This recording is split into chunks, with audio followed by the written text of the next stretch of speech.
people here in our country getting, abducted and mutilated and, the sexual glands removed, their heart removed, their tongue removed, and a few other things. And the same thing on these pictures. You know what really astounded me is the same thing. There was no signs of any blood in the body. There was no signs of any blood around the body. And there was no signs of any struggle. Well, I've definitely heard stories over the years of females especially being having missing time or some type of anomalous experience and then winding up being pregnant, not knowing how they got pregnant, and then something, and they'll go to a doctor and there will be a medical record of them being pregnant. And then a couple of months later, as they move on in their pregnancy, they'll have another experience in the middle of the night, and they'll wake up and they will know that their fetus is gone, and they won't. And then they'll go to the doctor, and the doctor will show as if there's a miscarriage, that they've never been pregnant. Yeah. Well, I think that's part of the genetic harvesting and alien, and to me that means that those fetuses that are taken are probably a human-alien hybrid of some kind. I think there's a combination. Now, maybe people can laugh at me. I think it's a combination where they are doing what you just said. I also think that we are, I hate to say it, I think we might even be food to some of them. I really do. I think they could be cannibals, too. Oh, that doesn't surprise me. I think one of the main stories that we all know about being food for the aliens is that Twilight Zone episode a long time ago. Oh, yeah. Where the humans are, serving man, I think it was called. Oh, yeah. And then they find out they're going on this ship and they're going to have this dinner and everything, but they realize that they are the ones that are on the menu. Oh, yeah. And I think, like I was saying before, I think we are definitely being cannibalized energetically, definitely. And genetic materially, I think we're being cannibalized for our genetic material. And then I think that also we're being harvested probably. So a lot of people go missing every year. Children are going missing in these national parks. And that's why I think the government knows about it too. In fact, I mentioned before about this video I have now on Amazon Prime. It's called It's True Stories, the UFO Abduction of Rob Amos. And I'll tell that story in a little bit about his UFO abduction with his friend. But in the video, if you stream it on Amazon, I put in information about Dr. Carla Turner, and she was a ufologist and was doing research back in the mid to late 90s. And she was saying that this is not really just aliens acting alone, that they are working with the military together and they are abducting people, and this is more of a joint military, extraterrestrial or alien or interdimensional being type of a program. And while she was picking up a lot of momentum with this and it was starting to spread, she suddenly contracted a fast-acting form of cancer and died very quickly. Now, to me, that's kind of like the CIA or Hillary Clinton or somebody like that assassinating somebody who's trying to throw her under the bus or is speaking out against the CIA. They don't want the truth to get out, and so as soon as somebody starts talking about it, boom, they eliminate them.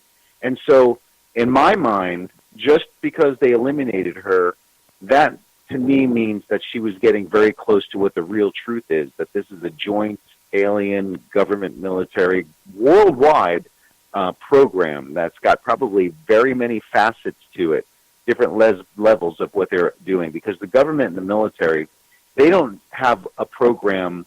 They'll have one program, but it's not just to accomplish one thing. They'll have a program that is there and designed to accomplish several different things. And that's what I really think is going on. That they know what's going on, and they're just telling us that there's no, that they don't know what's going on and that they don't believe in aliens or UFOs. Well, I agree with that because, if you really think about it, the amount of people that have gone, missing.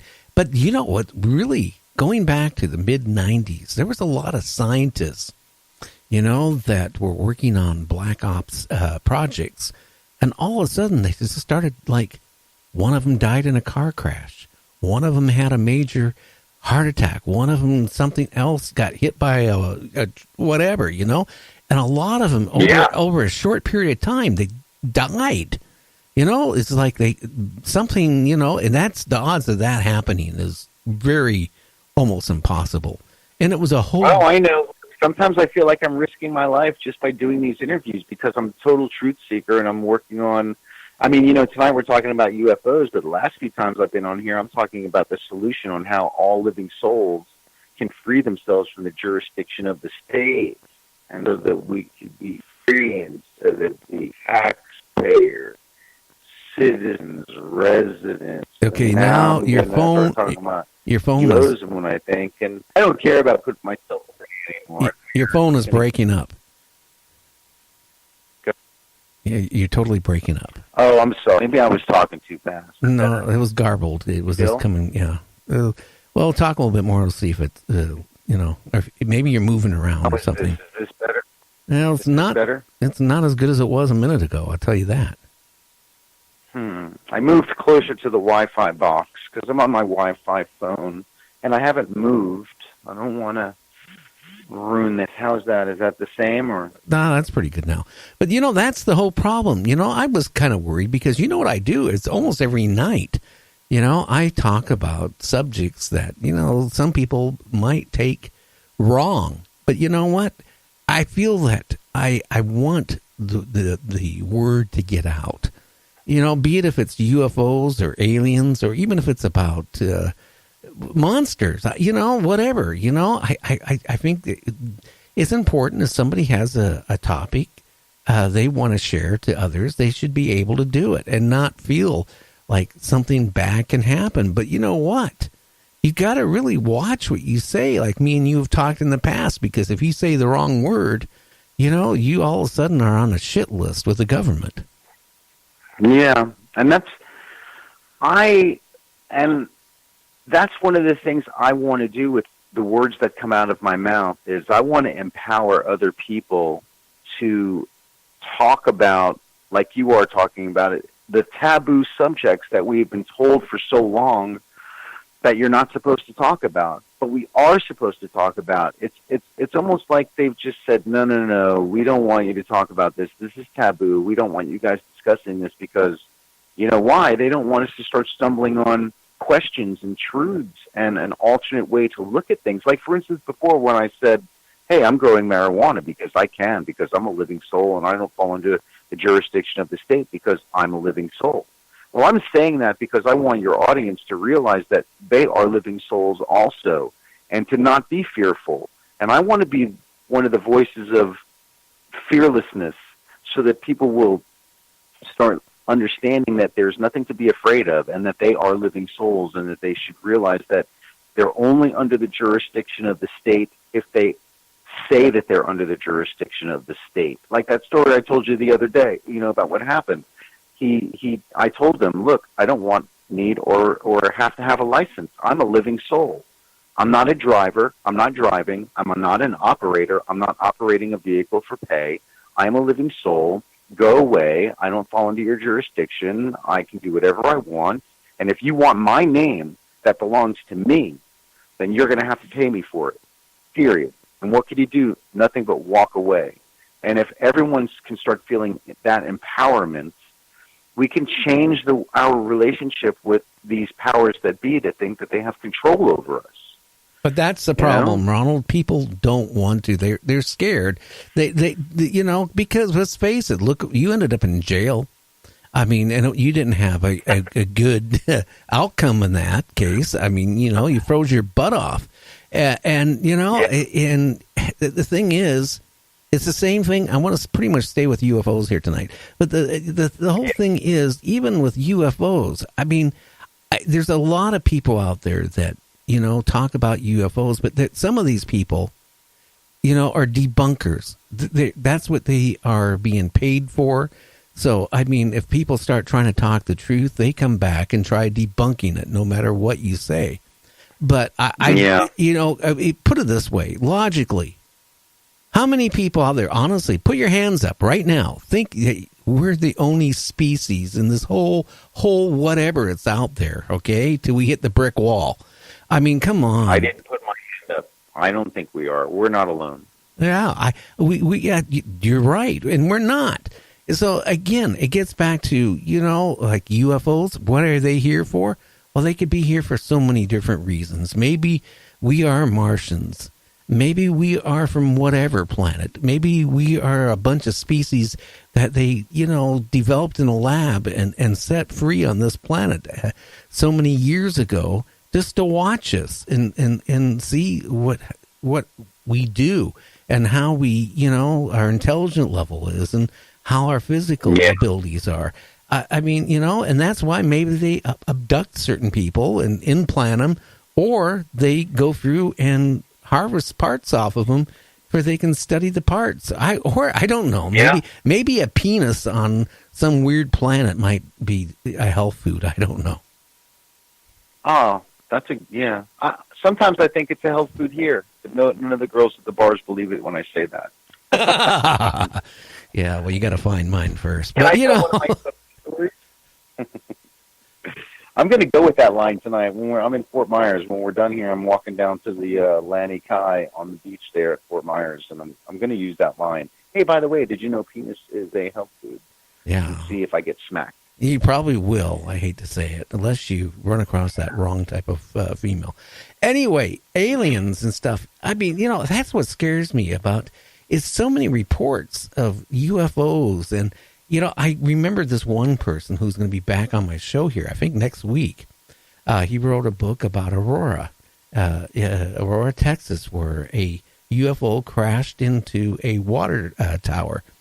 But, getting to know the guy, when he was a little kid I can't remember what town he was at or grew up, but his father was a police dispatcher. And all of a sudden, his father started getting phone calls, and they started saying that a UFO, touched down in the local hospital's parking lot.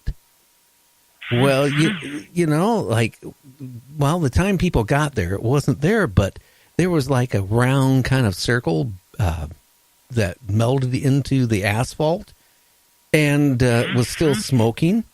And then all around that circle, it looked like mercury droplets. And interesting. And, it was funny, like a day later, about 30 miles away from that town. Oh, I'll even sum it up. Okay. So the police, put out their thing for nobody could go in the parking lot. But the funny thing is, by morning, that parking lot was repaved in the middle of the night. And nobody knew who gave the orders or who did it, but it was repaved. That sounds like a cleanup operation by the Department of Defense or the CIA, honestly. Yeah, probably. Those guys are on. Probably the defense, But the funny thing is, a day later, 30 miles away from that town, there was a report. A lot of people saw it at a lake. A UFO came out of the lake and took off. And that was reported by a whole group of people. Now, I think that's where a lot of them are, is in the water. You can't really see them or get to them. Oh, yeah, especially off of California coast, Hawaii, and a lot of places. There's been UFO sightings, even during World War II, there were sightings like of a bright light, following the troop ships and the merchant ships. And no submarine would have done that in that type of pattern and that brightness. I think, that if they had the capability to fly through space, water isn't going to affect them at all. But, one thing. Not at all. Right. It's just another form of atmosphere. Ocean, water, and the air we breathe are all just different densities of the same types of liquids, I mean, in fact, for years they told us we were oxygen-breathing creatures, but really, the air that we breathe isn't even made up predominantly of oxygen. A lot of it's nitrogen and carbon dioxide. we're not really 100% oxygen breathing creatures. That